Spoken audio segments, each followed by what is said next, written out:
Antoine Comiti, merci de votre intervention.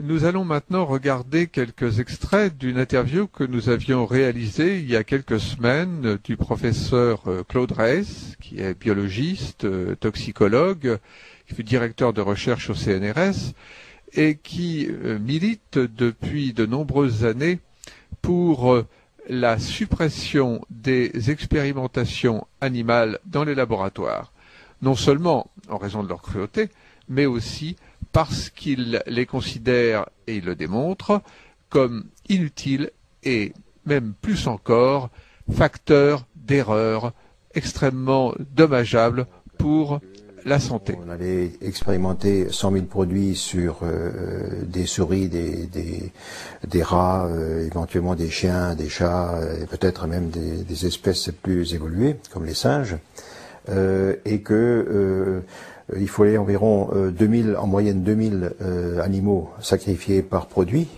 Et donc, si vous multipliez 2000 par 100 000, vous trouvez aux alentours de 200 millions d'animaux qui devraient être sacrifiés pour cette évaluation des produits chimiques. Bien entendu, c'est totalement inacceptable pour les gens de la protection animale, et on les comprend. C'est évidemment la plus grande entreprise d'empoisonnement qui a jamais été tentée par l'homme. Et surtout, les gens qui étaient le plus outrés par ce projet REACH tel qui était proposé par la Commission de Bruxelles, ce sont les gens qui s'intéressent à la famille et à la santé humaine. Parce qu'il est clair que de vouloir évaluer ces produits sur des animaux qui sont supposés être des modèles biologiques de l'homme, pour eux, est inacceptable.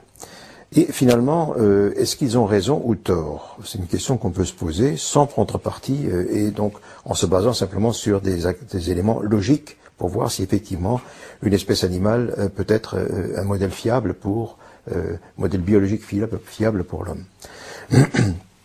Nous avons depuis pratiquement un siècle, l'industrie pharmaceutique vérifie la toxicité des médicaments qu'ils proposent et aussi leur efficacité thérapeutique, donc leur valeur médicale. Ils évaluent ces propriétés sur des modèles animaux. Ça a été fait depuis 1850 ou 1900. L'industrie pharmaceutique procède de cette façon-là. Ce sont certainement actuellement les produits qui sont les mieux testés au monde, puisqu'il faut en moyenne, pour sortir une molécule, à partir du moment où on a découvert une molécule qui pourrait avoir un effet biologique intéressant, jusqu'au moment où cette molécule arrive éventuellement sur le marché, il se passe en moyenne 6 à 8 ans. Ça implique environ 200 000 animaux qui sont sacrifiés pour évaluer cette molécule, voir s'il est valable pour l'homme. Et puis, ceci l'investissement est énorme, ça chiffre en centaines de millions de dollars ou d'euros. Donc vous voyez que l'industrie pharmaceutique fait beaucoup d'efforts pour utiliser le modèle animal pour arriver à mettre sur le marché des produits qui soient sains pour l'homme. Quel est le résultat finalement de ces recherches? Eh bien, presque la moitié, d'après le ministère de la Santé française, presque la moitié de ces molécules, de ces médicaments n'ont pas d'effet médical avéré, donc n'ont pas d'efficacité, et par contre, beaucoup présentent des toxicités importantes. Par exemple, un ministre de la Santé en 1997 a déclaré, se basant sur les données de pharmacovigilance des départements français, a déclaré qu'il y avait environ 20 000 personnes tous les ans qui meurent à cause d'effets secondaires de médicaments. Autrement dit, les gens qui sont malades, qui doivent prendre un médicament, en fait sont tués par le médicament qu'ils prennent. Non seulement il y en a un grand nombre qui est tué, donc 20 000 c'est quand même par an, c'est environ 4 fois le nombre de tués sur la route. Vous voyez, c'est un chiffre qui est tout à fait impressionnant. C'est en fait la 4e cause de mortalité en France. Les médicaments tuent sont la 4e cause de mortalité en France. Donc c'est un chiffre très important. D'autre part, il ne faut pas oublier non plus que 1,3 million de personnes sont envoyées à l'hôpital tous les ans à cause des effets secondaires de médicaments. Et vous voyez la charge sur la sécurité sociale que cela entraîne.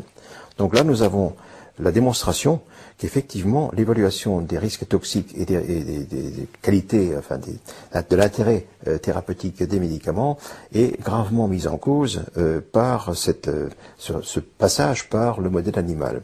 Alors pourquoi est-ce qu'effectivement aucune espèce animale peut être un modèle biologique fiable pour une autre?